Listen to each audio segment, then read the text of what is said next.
everyone, I'm Yugu. For some new friends, you can just call me Yugu because Yu sounds like you, so full name is fine.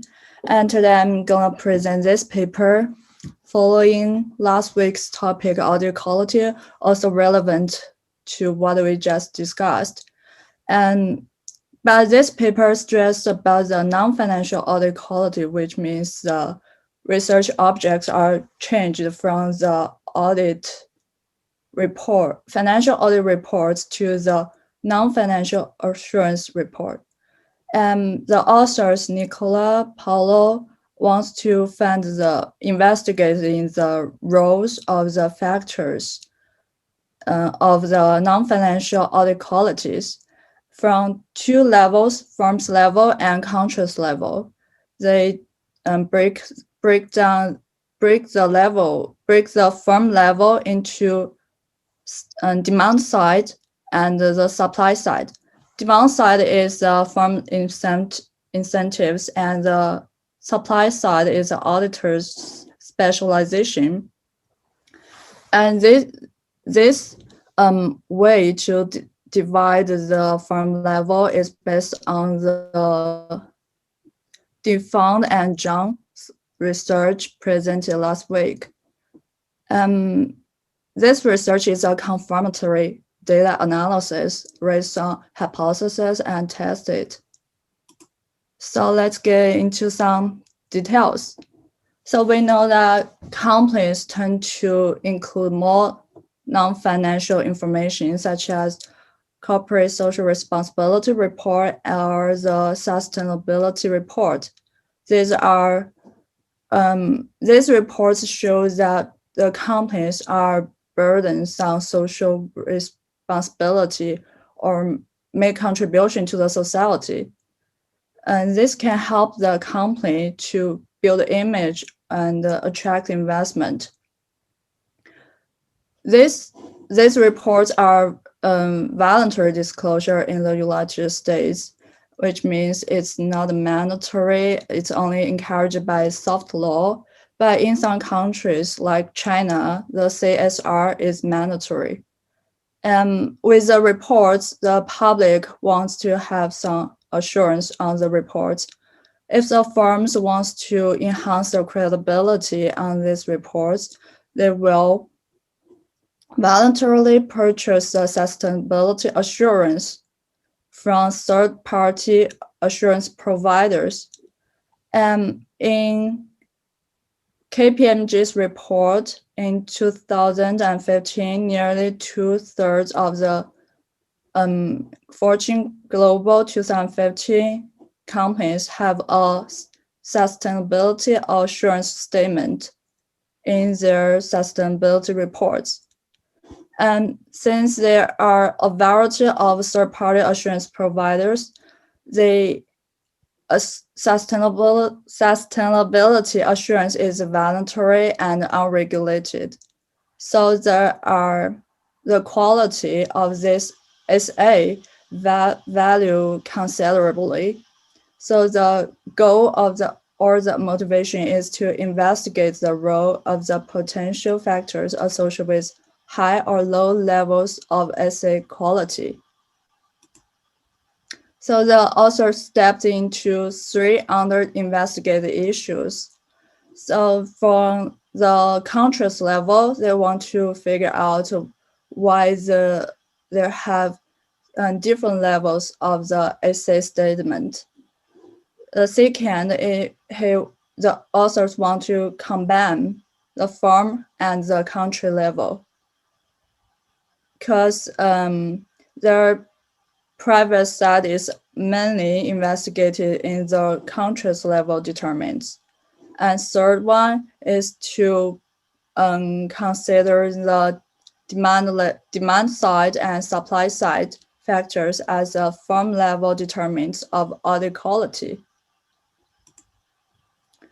And then let's look at the brief literature review. Of course, there are some studies talks about the sustainability assurance, but there are mainly 2 groups. The first group focus on the determinants of the assay adoption. as I said, they only examine the country level factors. They lack the firm level factors. The second group examines the consequence of the sustainability assurance, either on the capital market effects or the individual behaviors. Of course, there are some other paper studies about the essay, such as how patterns of the essay evolved over time.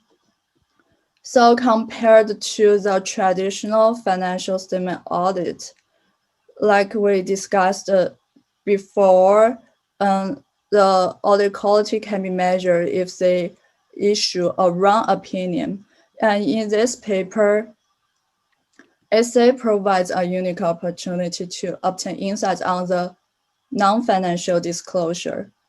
In this paper, they actually use a content analysis of the non-financial disclosure to measure the audit quality. So they have three hypotheses in this paper. First is a demand side firm level. So the firm's demand means the firms want to enhance the credibility for stakeholders and external investors. If this firm wants to increase the credibility, it means they want to have more engagement with its stakeholders. So here is hypothesis 1A. There is a positive association between the essay quality and the firm's engagement with its stakeholders. Also, the essay can become a signal that provides insight into the actions of managers. Because if the company can align the management objectives with the sustainability objectives, they can consider to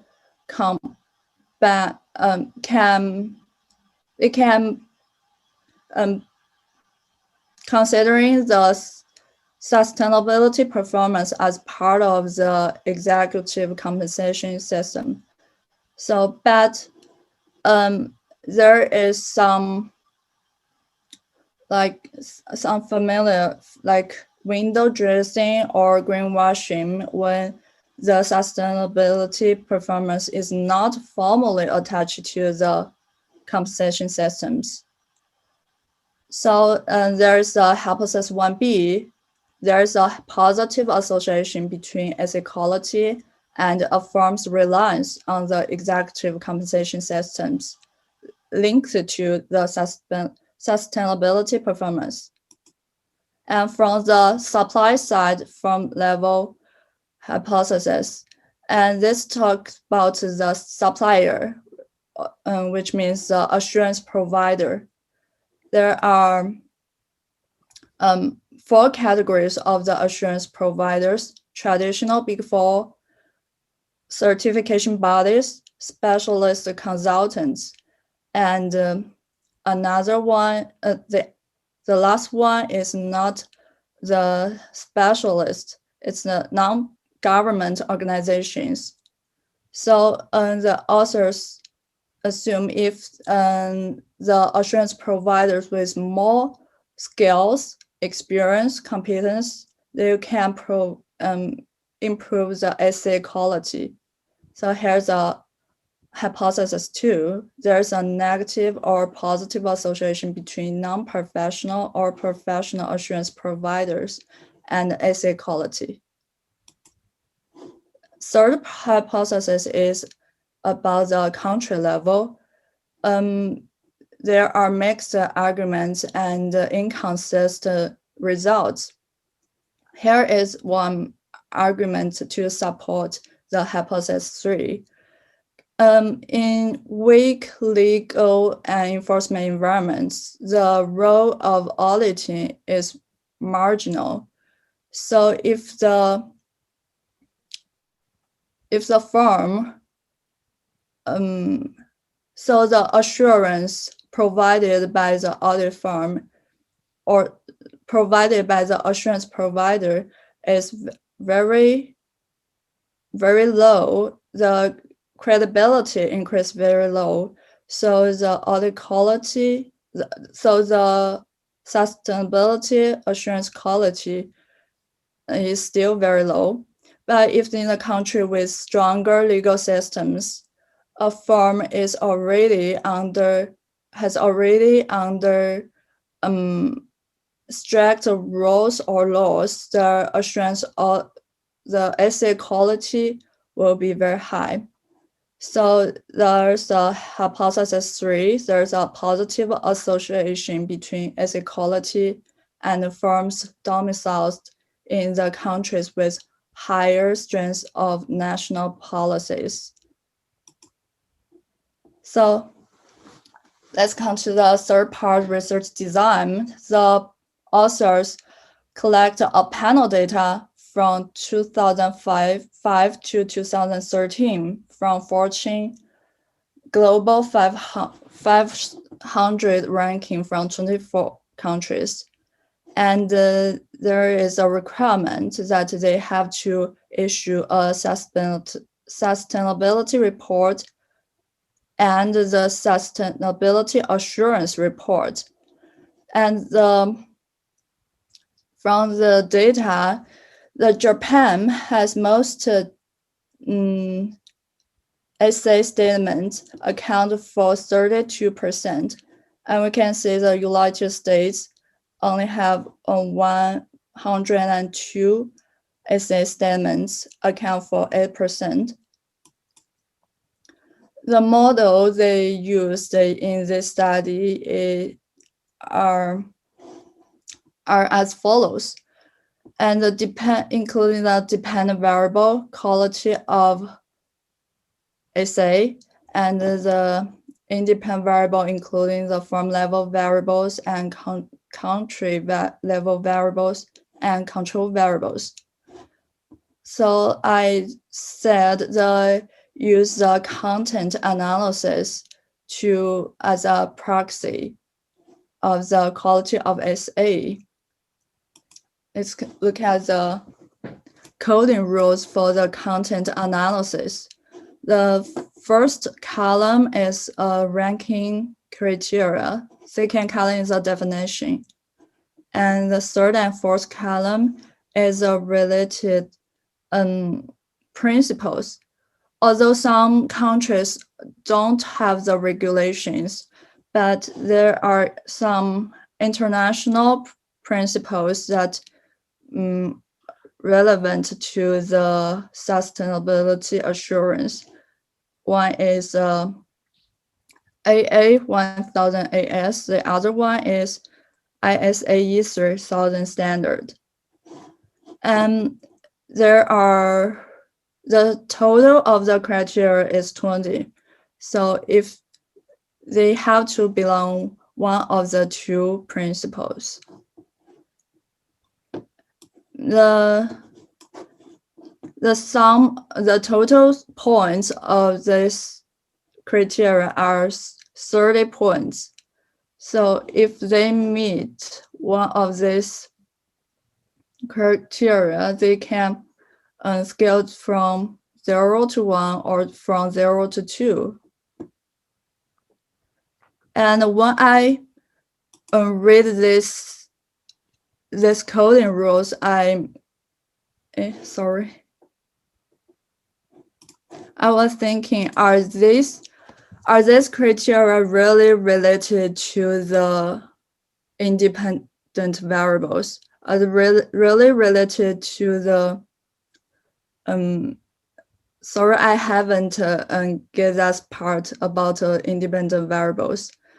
Like really related to the engagement with stakeholders, or with the related to the country's level about if they have the law, the CSR law, because you can see the title, the addresses, the name of assurance. These are, if the assurance provider have a template for this assurance report, they might include most of these criteria. The second thought about this content analysis is that we can use text mining into this scoring for this assurance report, and because the authors are manually collect the data and give score to the assurance report. And this make me remind of the Gatsby project. Now we can write some codes to extract the content of this criteria to see if it meets the criteria, and we can give score to them. And second, the next is independent variables. From 3 hypotheses, we can create some 3. We can create the variables from 3 perspectives. The demand side, client incentive. The first one is engagement. To answer the hypothesis 1A, if these are the dummy variables, if they have the engagement with the stakeholders, the value of the engagement is 1. The second one is whether the firm's senior executive compensation is linked to CSR or sustainability targets. Hypothesis 2 is about the supply side. Is want to distinguish the type of assurance provider. The first type is accountant or auditor. The second type is certification body. Third type is consultant, and fourth type is other. And third hypothesis is from the control level. The first one is CSR law. If this country has the existence of CSR-related disclosure laws. Others is about Environment Performance Index, ISO 14001, and public awareness of CSR issues. And also include some control variables like analysts measures the average number of analysts in the assurance provider organizations. So let's see the results. First, let's see the summary results that all the hypotheses are supported. That from the firm's level, demand side, we can say the coefficients of the engagement and compensation are all positive and significant. Means the engagement of stakeholders and the presence of CSR-related compensation targets are associated with improved assurance quality. Next is the firm level supply side. And there are only 3 variables because the other non-professional individuals or third parties equals 0 in this regression. So the coefficients are all positive and significant and support the hypothesis 2, which means these specialists can have higher SA quality. And about the control level, in all test only the CSR law may have all the significant coefficients, and the coefficient is positive. It also meets supports the hypothesis 3. Overall models include the demand side firm level, supply side firm level, and country side variables. The overall model provides R squared equals to 0.69, which means this model is quite good. And they also did some supplementary analysis. Many multi-level analysis logic gives some partition of the countries or firms. I have to mention that they use the ESG disclosure score. Professor Miklos talked about several times. They use this score to control the CSR disclosure level, because usually when the firm has high audit quality, they usually have a higher CSR disclosure level. So they use the ESG disclosure score from the Bloomberg to provide additional evidence of these results. And all the supplementary results can provide robustness of this study. Finally, we can draw some conclusions from first the firm level, firm demand level, the stakeholder engagement, and executive compensation schemas, and linked to the sustainability are significant client incentives associated with enhanced level essay quality, which means these two items can significantly enhance the essay quality. Second, essay can be a part of the firm's mechanisms of internal control and risk management. And I am a little confused and don't understand this part.